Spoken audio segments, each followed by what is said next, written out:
And it looked like in the 25 last minutes that the goals was coming, but sometimes it doesn't when it looks like that. And not only does it not come, but you were caught on a counter-attack. But we had the needed resilience and intelligence not to make a mistake at the back and continue to go forward. In the end, Nicklas got us a great relief. You smile already because you know that he's a player who has gone through some difficult period, and so I want to give him great credit tonight.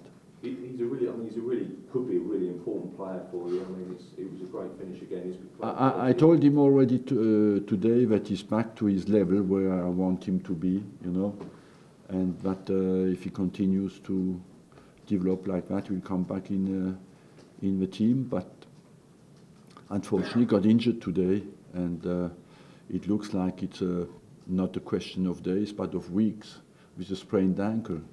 And I'm very sad for us, but especially for him as well. Where does that leave you in January in terms of a strike? I don't know. We have. Doesn't mean we go from Nicklas' ankle straight to the transfer market, but it means that we have Giroud and Bendtner out. How do you think Podolski did today? Podolski has not played for 4 months, and he lacks a little bit that sharpness that is needed up front. You know, he needed a game, and he got it today.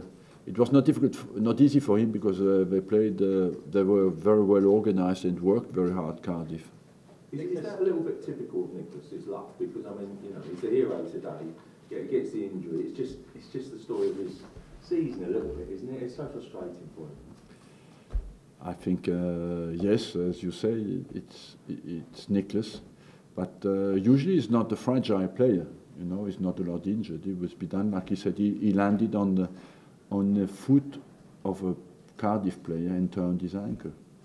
When he was booed in the Chelsea Capital World Cup game last time, when he came off and the crowd booed him, did you fear at that point at all that it was just never going to turn back from? Because sometimes when the crowd decide, it can be very difficult. Yes, but I never give up on people, because you have always to give them credit, and I know as well that the expression of the fans is only the diagnosis of the day. It's a photo of the day. They are ready to change their mind always if you put the effort in and the performance in.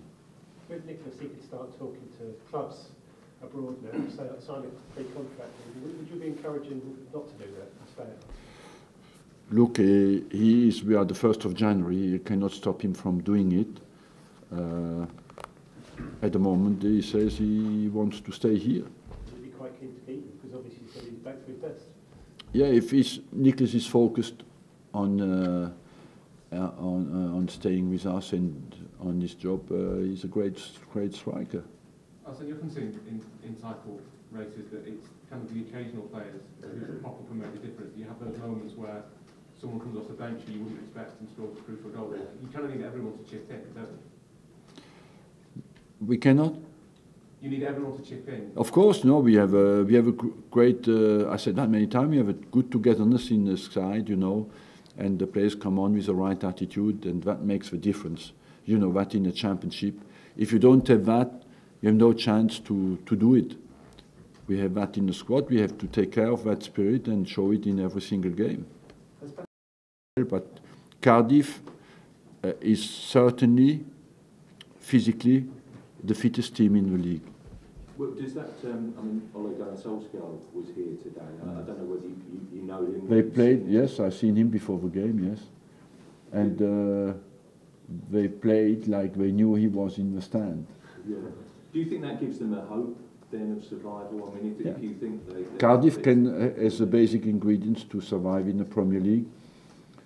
You would say, if you look at the record, they need to add a bit more goals offensively, you know, to stay in the league. If you can find that a bit in the final third, something clinical like he was, they will stay in the league because they have the basic quality to do it. Is it risky for a young manager to come into a club like that? it's a chance, you know. You don't basically what you want when you're young is a chance, and he has that luck. After you have to make the maximum of the chance. He has already an experience as a manager in Norway, and so he has learned his job. He is now he's an intelligent player, so he's an intelligent boy as well, and that will help him to be successful.